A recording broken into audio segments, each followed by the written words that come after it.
How to sign an IPA file with an enterprise certificate. Open the website. Upload the IPA file that needs to be signed. Upload Apple Enterprise Developer Certificate. Enter certificate password. Upload the description file corresponding to the certificate. Click Sign it now.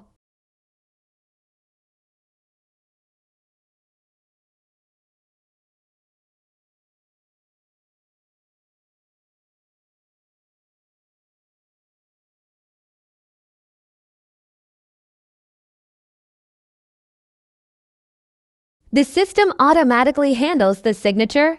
At this point, the signature has been completed.